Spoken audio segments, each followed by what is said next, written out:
نحمده ونصلي على رسوله الكريم اللهم صل على سيدنا ومولانا محمد النبي الأمي وعلى آله وأصحابه وبارك وسلم۔ میرے معزز خواتین و حضرات،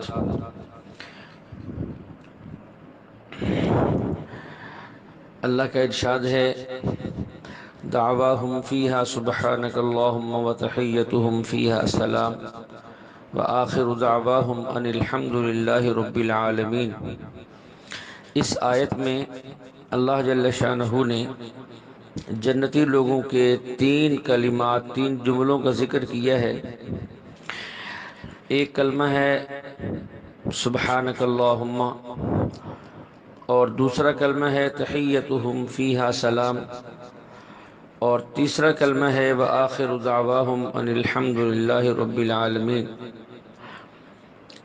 جب جنتی جنت میں داخل ہوں گے تو سبحان اللہ کہیں گے، پھر جب آپس میں ایک دوسرے کو ملیں گے تو سلام کریں گے، اور جب اللہ کی عطاؤں کو دیکھیں گے تو الحمدللہ رب العالمین کہیں گے۔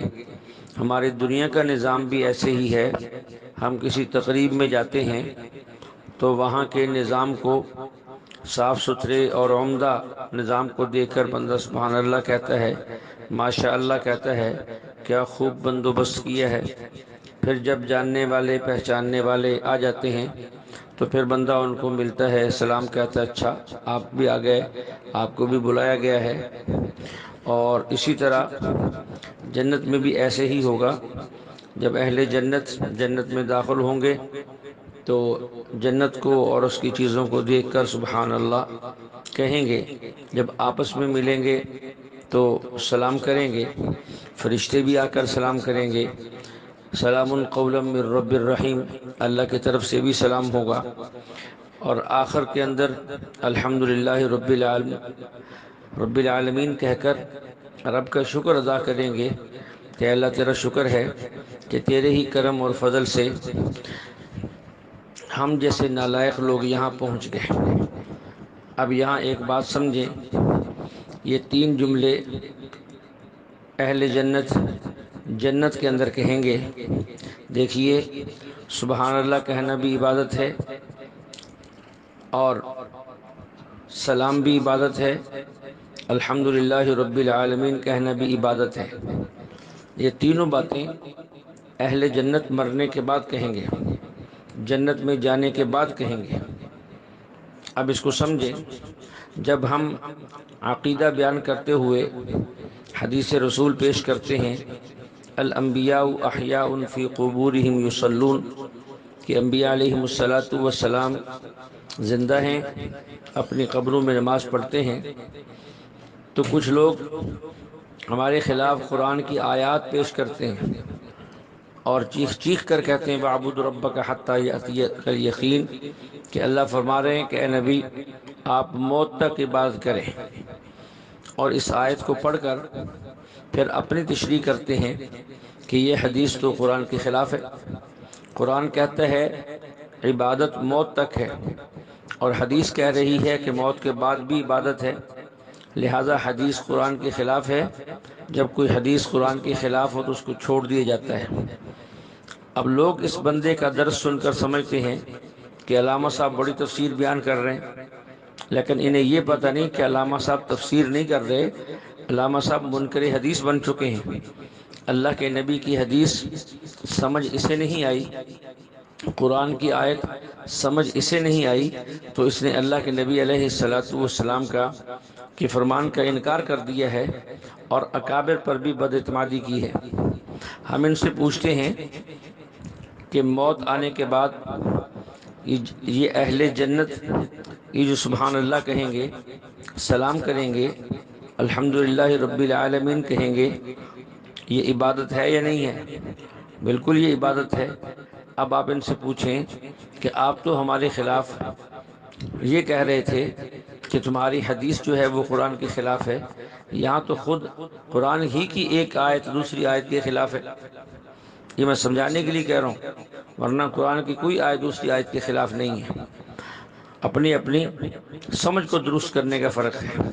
لیکن بظاہر سمجھانے کے لیے عرض کرتا ہوں، ایک آیت بتا رہی ہے کہ عبادت موت تک ہے، ایک آیت بتا رہی ہے کہ عبادت موت تک ہے، دوسری آیت بتا رہی ہے کہ مرنے کے بعد بھی اہل جنت یہ عبادت کے کلمات کہیں گے۔ اب ذرا اس بات کو بھی اچھی طرح سمجھ لیں، عبادت کی دو قسمیں ہیں، ایک عبادت وہ ہے جس کے کرنے پہ اجر ملتا ہے اور نہ کرنے پہ گناہ ہوتا ہے، اور ایک عبادت وہ ہے جس کے کرنے پہ اجر و ثواب نہیں ہے بلکہ وہ صرف لذت اور مزے کے لیے کی جاتی ہے۔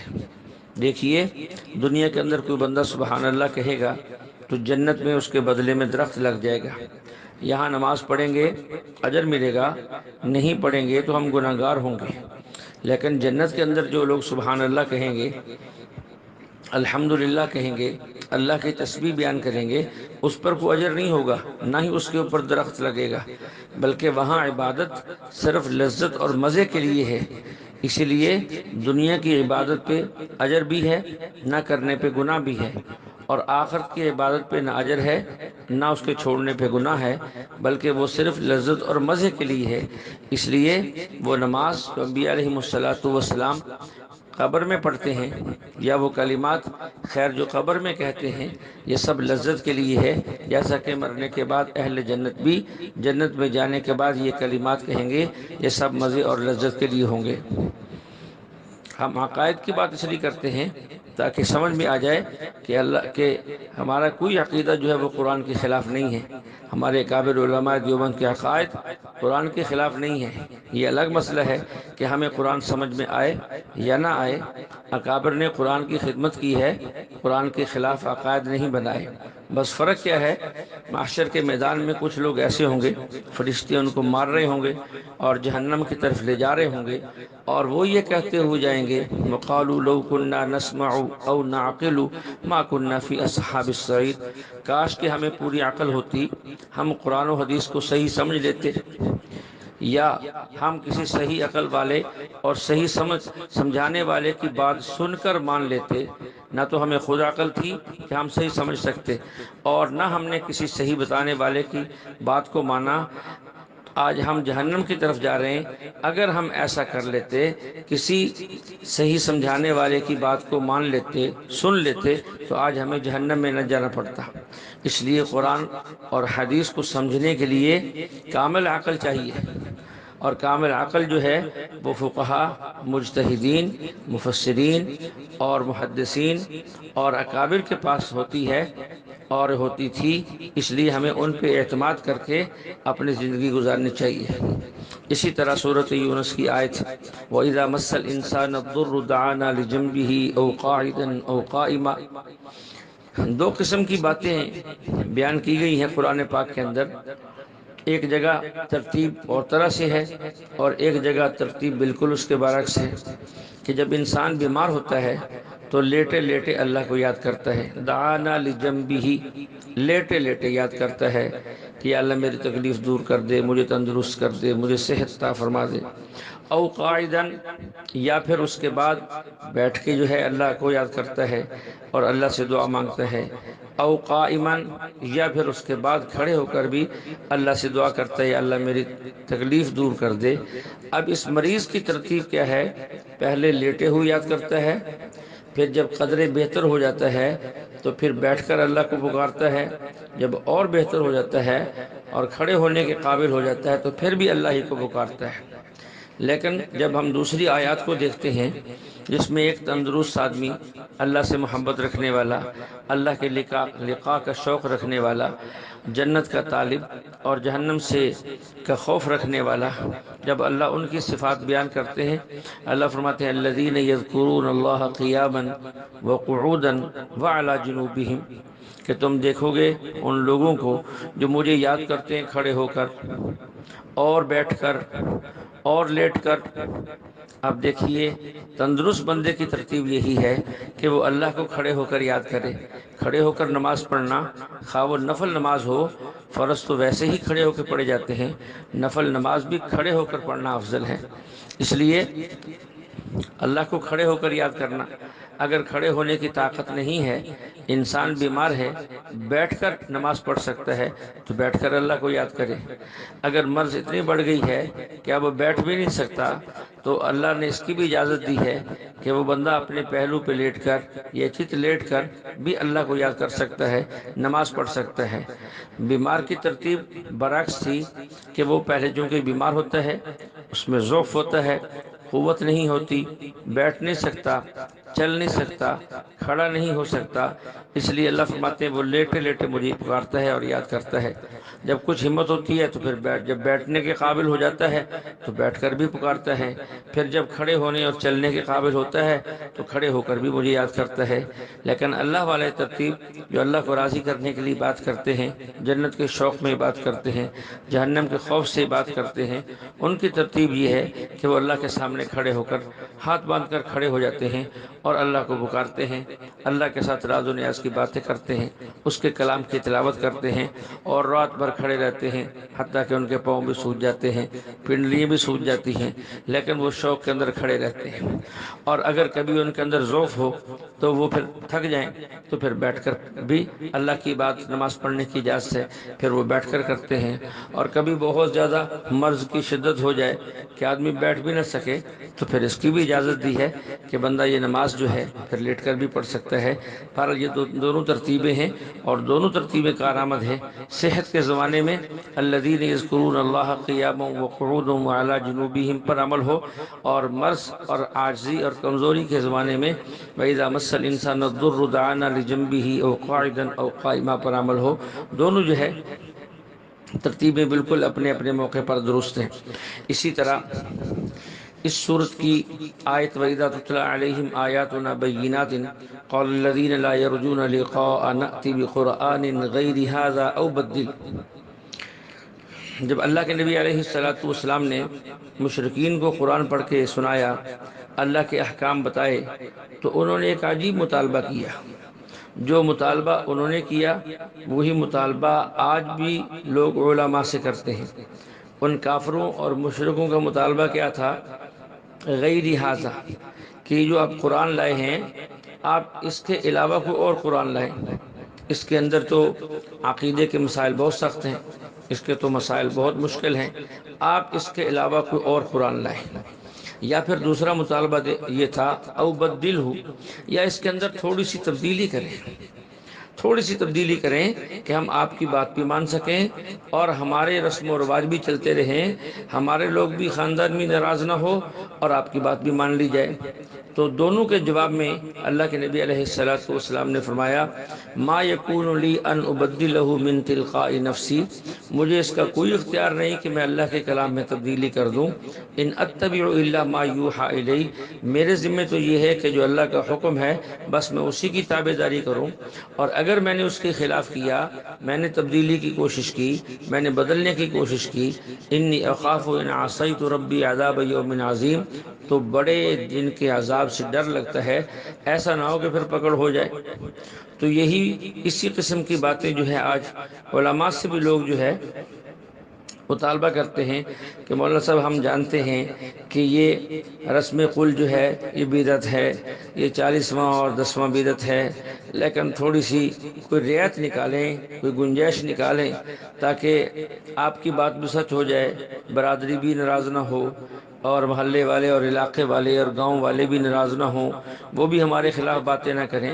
تو بات یہ ہے علماء جو ہے وہ مسائل کو بدل نہیں سکتے، علماء مسائل کو بدل نہیں سکتے، اور علماء مسائل بناتے نہیں ہیں بلکہ صرف بتاتے ہیں۔ ان کا کام مسئلہ قرآن و حدیث سے دیکھ کر بتانا ہے، بنانا نہیں ہے۔ اور ایک بات یہ بھی ذہن میں رکھیں، آپ لوگ علماء سے محبت کرتے ہیں، کیوں کرتے ہیں؟ کہ یہ آخرت میں ہمارے کام آئیں گے، قیامت کے دن ہماری سفارش کریں گے، اس لیے کچھ لوگ بیعت کرتے ہیں اہل علم کی، کچھ ان کے پیچھے محبت سے نمازیں پڑھتے ہیں، کچھ ان کے اداروں کو چلانے کے لیے تعاون کرتے ہیں تاکہ ان کی دنیا بھی بن جائے، آخرت بھی بن جائے۔ تو آخرت میں کون سے علماء کام آئیں گے؟ کون سے علماء تمہاری سفارش کریں گے؟ صرف وہ جو حق گو علماء تھے، حق بیان کرتے تھے، لوگوں کی ملامت کی پرواہ نہیں کرتے تھے، اور قوم سے کسی مفاد کی امید نہیں رکھتے تھے، بلکہ جو مسئلہ ہے اسے کھل کر بتاتے تھے، کوئی مانے اس کی مرضی، کوئی نہ مانے اس کی مرضی۔ ایسے علماء جو ہے وہ سفارش کریں گے۔ اللہ جل شانہ ہمیں دین کو سمجھنے کی توفیق عطا فرمائے، نہ کہ دین کو بدلنے کی۔ اسی طرح اس صورت کے اندر ایک آیت ہے، لَهُمُ الْبُشْرَى فِي الْحَيَاةِ الدُّنْيَا وَفِي الْآخِرَةِ لَا تَبْدِيلَ لِكَلِمَاتِ اللَّهِ ذَلِكَ هُوَ الْفَوْزُ الْعَظِيمُ، کہ دنیا کی زندگی میں بھی ایسے لوگوں کے لیے جو دین پہ چلنے والے ہیں، اللہ سے ڈرنے والے ہیں، خوف رکھتے ہیں، اللہ کی ملاقات کا شوق رکھتے ہیں، دنیا کی زندگی میں بھی ان کے لیے خوشخبری ہے، اور آخرت کے اندر بھی خوشخبری ہے، اور اللہ کی باتوں کے اندر تبدیلی نہیں ہوتی، اور یہی بڑی کامیابی ہے۔ اللہ اپنے ولیوں کو، دوستوں کو دنیا میں بھی بشارت دیتے ہیں، آخرت میں بھی بشارت دیتے ہیں۔ ہمارے اکابرین میں حضرت مولانا مفتی محمد شفیع صاحب رحمۃ اللہ علیہ فرماتے ہیں، دنیا میں بشارت یہ ہے کہ وہ کوئی اچھا خواب دیکھیں، یا لوگ ان کے بارے میں کوئی اچھا خواب دیکھیں۔ دوسری اس کی نشانی یہ ہے کہ بغیر کسی مفاد کے لوگ اس سے محبت اور پیار کریں، اور موت کے بعد اللہ اسے جنت عطا فرماتے ہیں، جنت کی نعمت عطا فرمائیں گے، یہ خوشخبری ہے۔ اسی طرح اس سورت کی ایک آیت ہے، فَلَمَّا أَلْقُوا قَالَ مُوسَىٰ مَا جِئْتُم بِهِ السِّحْرُ إِنَّ اللَّهَ سَيُبْطِلُهُ إِنَّ اللَّهَ لَا يُصْلِحُ عَمَلَ الْمُفْسِدِينَ وَيُحِقُّ اللَّهُ الْحَقَّ بِكَلِمَاتِهِ وَلَوْ كَرِهَ الْمُجْرِمُونَ۔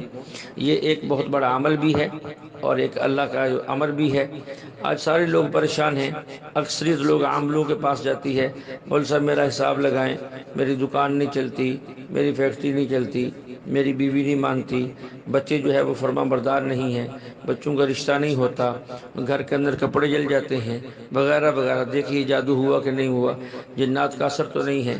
اب آپ جس عامل کے پاس گئے ہیں، اگر وہ ہر آنے والے مریض کو یہ کہے کہ تجھے کچھ نہیں، تجھے کچھ نہیں، تو اس کا کاروبار کیسے چلے گا؟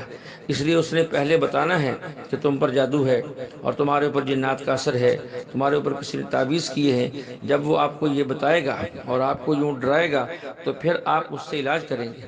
جب آپ اس سے علاج کروائیں گے تو وہ آپ سے پیسے بھی لے گا، اس کی دکانداری بھی چلے گی اور اس کی دینداری بھی چلے گی، اور آپ بھی مطمئن ہوں گے۔ لیکن یہ قرآن مقدس کی وہ آیتیں ہیں، اگر ان دو آیتوں کو 3 مرتبہ کو صبح اور 3 مرتبہ پڑھ لے تو اللہ جل شانہ کے فضل سے وہ جادو کے اثر سے محفوظ رہے گا۔ صبح بھی اسے پڑھیں اور شام بھی اسے پڑھیں۔ اب چونکہ یہ نسخہ مفت میں بتا دیا گیا ہے، اس لیے لوگ اس کی قدر نہیں کرتے۔ اگر یہی بات پوچھنے کے لیے لوگ ہمارے پاس دفتر اور ادارے میں آتے، ہم ان کی بات سنتے، بات سننے کے بعد جو ہے پھر ہم یہی آیت لکھ کر اسے کاغذ میں لپیٹ کر ان کے حوالے کر دیتے اور یہ کہتے کہ اس کی فیس جو ہے وہ 2100 روپے ہے، تو وہ پھر خوشی سے لے کے بھی جاتے اور اس پر عمل بھی کرتے۔ اب چونکہ مفت میں بتا دیا گیا ہے، اس لیے جو ہے اس کی قدر نہیں کی جاتی۔ بہرحال یہ اللہ کا کلام ہے اور بڑا ہی مفید ہے۔ ان 2 آیتوں کو بچوں کو بھی یاد کروائیں، بڑے بھی یاد کریں، 3 دفعہ صبح پڑھیں اور 3 دفعہ شام پڑھیں، اپنے اوپر دم کر لیں۔ انشاءاللہ اللہ کے فضل و کرم سے کبھی بھی جادو کا اثر آپ پر نہیں ہوگا، اگر پہلے سے ہوا ہوگا تو وہ ختم ہو جائے گا۔ اسی صورت کی آیت، قال قد اجیبت دعوتکما فاستقیما ولا تتبعان سبیل الذین لا يعلمون۔ اس کے اندر وہ واقعہ ہے جس کا تذکرہ تفصیل سے پہلے بھی ہو چکا ہے کہ موسیٰ علیہ السلام نے دعا کی، موسیٰ علیہ السلام نے دعا کی، حضرت ہارون علیہ السلام نے آمین کہی۔ اللہ فرماتے ہیں میں نے تم دونوں کی دعا قبول کر لی۔ اس سے یہ بات واضح ہو گئی کہ آمین بھی دعا ہے، اور اگر آمین دعا ہے تو دعا ایسا مانگنے کا حکم ہے، ادعوا ربکم تضرعا وخفیہ، اللہ سے مانگو عاجزی کے ساتھ اور آہستہ آہستہ۔